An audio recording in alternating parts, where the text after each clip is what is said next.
Kok ada anak kecil ya di situ? Kok ada cewek yang mau mandi? Padahal kan tempat itu nggak pernah ditempati. Welcome back to my channel, it's me. Hello everyone.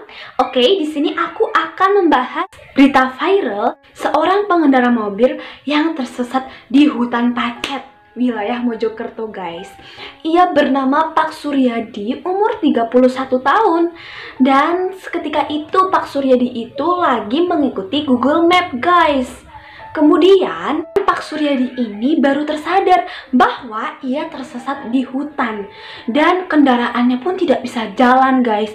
Padahal pedalnya itu udah dipencet, udah diinjek-injek, tapi tetap aja tidak bisa jalan. Oh my god. Dan ketika Pak Suryadi ini menyalakan senter, dia tersadar bahwa mobilnya berada di tegalan dan tepatnya di pinggir sungai dan area persawahan dari hutan dusun Made Pacet Mojokerto. Pada waktu itu dia baru pulang kerja, guys. Kemudian dia mengendari mobilnya dari Malang ke Surabaya, tempat ia tinggal. Pada saat itu Pak Suryadi tidak merasa ada keanehan. Dia hanya berjalan biasa dengan kecepatan normal dan tidak ada sama sekali kejanggalan ketika ia memasuki gerbang tol Malang menuju Surabaya pada waktu 19.00. Dan Pak Suryadi ini tetap saja berjalan mengendarai mobil dan mendengarkan Google Map ini kemana arahnya dan tujuannya, guys. Oke, dia sempat berpikir bahwa kayaknya sebelah sana deh, tapi Google Map bilang harus menggok gitu. Jadi Pak Suryadi tetap saja mengikuti apa yang Google Map bilang. Oke. Dan Pak Suryadi ini mengendarai dengan tenang, kemudian merasa jalan ini tuh mulus. Padahal yang dilewatinya itu jalan yang terjal, penuh bebatuan, bahkan ia sempat menyadari kecepatan mobilnya sekitar 80 km sampai 100 km per jam, guys. Ya cepat juga ya, guys. Oke. Dan pada akhirnya Pak Suryadi ini shock. Loh, kayaknya aku kesasar nih di tempat persawahan yang sangat sepi di situ. Pak Suryadi melihat kayaknya ini tidak ada perumahan sama sekali. Oh my god. Oke, lanjut. Emang iya, guys, tempatnya itu jauh dari perumahan warga, guys. Dan pada akhirnya Pak Suryadi ini menangis minta tolong kepada temannya. Akhirnya mobil Pak Suryadi itu dievakuasi di pagi hari, guys. Pak Kardono, ia berasal dari Dusun Made, mengungkapkan dan ia percaya adanya hal-hal mistis di tempat itu, guys. Oh my god, emang berarti itu udah famous banget ya, terkenal banget angkernya. Oke, lanjut, guys. Pak Kardono pun bilang bahwa tempat itu tuh sangat angker. Gak hanya Pak Suryadi aja yang tersesat, tapi udah banyak orang yang tersesat di situ, guys. Harus hati-hati kalau lewat situ ya, guys.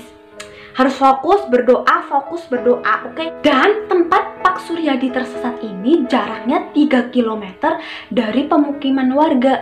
Oh my god, jauh banget, guys. Jauh. Itu sangatlah jauh, guys. 1 km aja jauh, apalagi 3 km. Dan di lokasi itu jalannya sempit.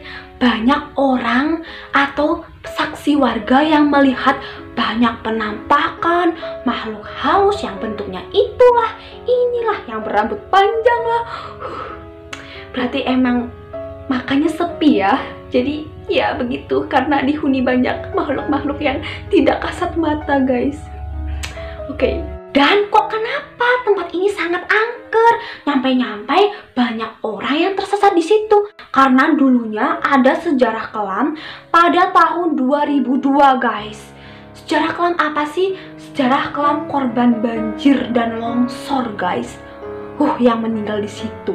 Ternyata pada dulunya tahun 2002 ada kejadian banjir bandang dan pada akhirnya menelan 12 korban. Akhirnya tuh tewas, guys, di situ. Dan pada dulunya tempat itu adalah objek wisata pemandian air panas, padusan dan air terjun Coban Canggu. Ya, itu. sebuah cerita guys. Warga di situ ketika pulang dari sawah lewat situ melihat penampakan anak kecil, ya perempuan yang mau mandi di tempat itu guys. Dan itu diduga adalah arwah gentayangan banjir bandang itu guys. Arwah itu gentayangan kemana-mana. Kemudian banyak warga yang melihat ketika pulang dari sawah, kok ada anak kecil ya di situ, kok ada cewek yang mau mandi. Padahal kan tempat itu nggak pernah ditempati. Oh my god. Apalagi kalau jadi Pak Suryadi ya, nyetir. Oke, fine aja tuh ya kan. Nuruti Google Map kan santuy gitu. Walau gue kadang tuh ngerasa Google Map tuh belum bisa dapat dipercaya gitu. Kadang ya nyasar kan bisa jadi. Kalian pasti kadang ragu-ragu kan kalau mau nurut Google Map, harus berpikir, harus tanya-tanya orang di sekitar dulu baru percaya. Gue sih emang kayak gitu.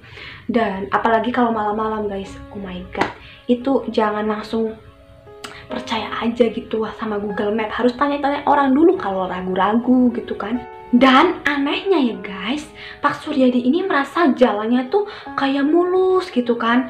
Tapi faktanya di situ tempatnya tuh jalannya tuh waduh parah gitu kan.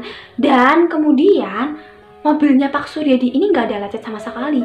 Padahal di situ tuh jalannya sempit, banyak pohon-pohon yang kayak pohon yang gede keras gitu loh, pohon jati contohnya, ya kayak gitu guys. Jadi kalau kalian mau kemana-mana, apalagi malam hari, harus berdoa, harus ya hati-hati begitu ya. Kalau kalian ragu-ragu ya kalian tanya, jangan cuma ngandelin Google Map. Apalagi kita memang nggak tahu itu tempat serem apa enggak ya kan. Pasti kalau di perjalanan itu kita juga harus berdoa. Ya pada akhirnya kayak gini juga kan. Siapa juga yang tahu bakalan kayak gini juga kan. Oke, emang nasibnya Pak Suryadi juga sih. Selain berita viral itu, ada berita viral lagi guys. Seorang wanita berasal dari Vietnam ini operasi wajah gara-gara diputusin pacarnya guys. Wow, fotonya kayak apa sih? Kayak gini guys. Wah, cantik banget kan? Yang pada awalnya biasa aja dan dioperasi wajahnya jadi cantik banget.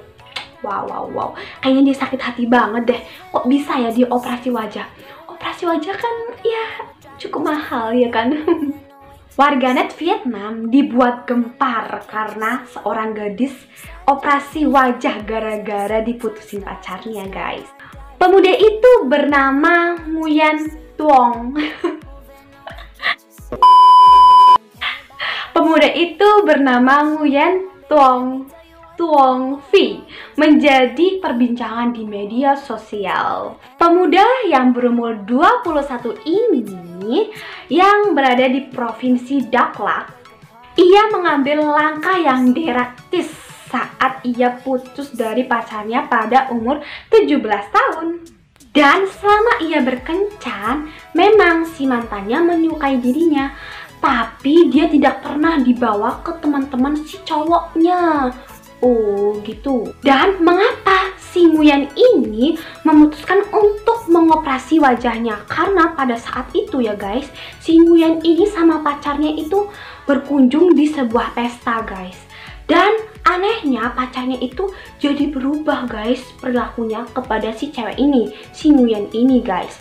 Dan dia tuh kayak jaga jarak. Kemudian tidak hanya itu juga, teman-temannya pun mengejek Nguyen, gosipin dia, terus ngejelekin penampilan dia. Terus ada yang bilang gini guys ke Nguyen, gadis jelek yang beruntung mendapatkan pria tampan. Oh my god, berarti pacarnya ini tampan guys. Dan ya begitu bertolak belakang ya. Dan pada saat itulah si Nguyen tuh sakit hati ya, kecewa. Terus dia tidak berpikir panjang, langsung putusin si pacarnya ini guys. Dan si Nguyen telah memutuskan pacarnya. Kemudian si Nguyen ini teramat sedih. Udah putus, terus si pacarnya mengiyakan. Kemudian si pacarnya ini, si cowoknya ini udah bergandengan tangan. Dan ya udah punya pacar yang lebih cantik daripada Nguyen. Oh my god, sakit hati banget ya.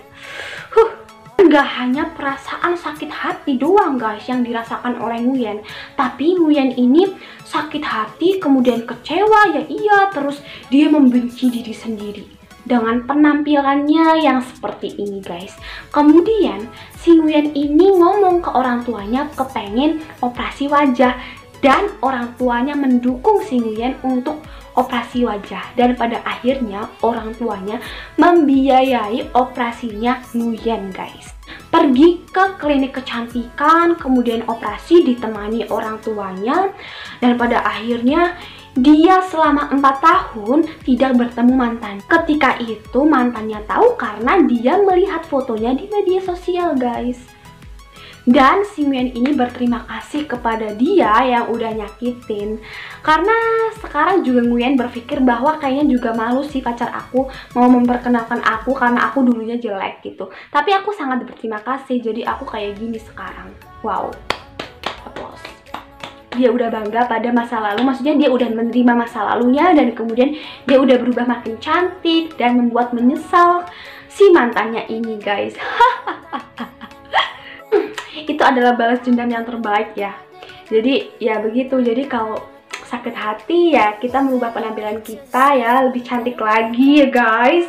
Kemudian nggak harus kayak ada yang balas dendam dengan cara menyantet atau menyakiti hatinya, nggak harus begitu, tapi dengan cara membuat dia menyesal begitu. Iya kan. Terus kalau udah gitu kan pasti mantan kita tuh nyesel ya kan, kalau udah kayak gini nih si Nguyen udah secantik ini. Wow, si Nguyen udah berubah banget nih, yang tadinya begini menjadi begono ya kan. Cantik banget kayak artis ya. Kalian ngerasa nggak sih kalau udah kayak beda penampilannya, terus lebih beautiful lah ya. Kayaknya udah nggak level deh sama mereka yang udah nyakitin kita ya kan. Ya tapi lebih baiknya kita mendoakan ya yang baik-baik kepada mantan kita, semoga diberi hidayah, terus gak nyakitin cewek-cewek lain ya kan. Nah kayak gitu. Jadi kalau mau balas dendam ya rubahlah penampilan kita yang jauh lebih cantik. Tapi di sini pesan moralnya adalah kalian jangan menghina karena penampilan guys, nggak boleh lah. Kita kan sama-sama perempuan, sama-sama manusia. Kita punya kekurangan, punya kelebihan juga ya kan. Jadi kita harus saling menghargai satu sama lain gitu. Jangan menghina, mencela, bahkan menyakiti hatinya, nggak boleh ya kan. Kalau orangnya kayak Nguyen, kalau nggak yang kayak Nguyen terus bunuh diri gimana? Kan repot kalian ya kan. Kalian nanti nyesel kalian kalau mau menghina orang begitu. Kalau kayak Nguyen ini kan, wah gue disakiti nih, gue dihina kayak gini, gue operasi aja biar cantik. Tapi ada yang nggak kayak Nguyen, dihina karena jelek ya kan. Ada kan orang Korea yang dihina karena jelek, karena apa, terus bunuh diri. Parah banget kalau udah gitu guys. Jadi setiap orang tuh beda-beda. Jangan kayak menghina karena penampilan ya kan. Penampilan itu bisa diubah kapanpun. Dengan cara kita perawatan, kita merawat diri kita bisa diubah. Oke. Karena dia kan mungkin anak orang kaya ya kan. Jadi ya dia langsung operasi plastik, langsung operasi wajah biar tambah cantik. Nah yang kayak aku ini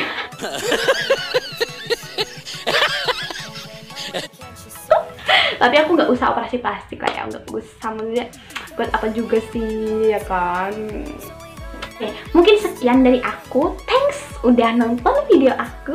Assalamualaikum warahmatullahi wabarakatuh.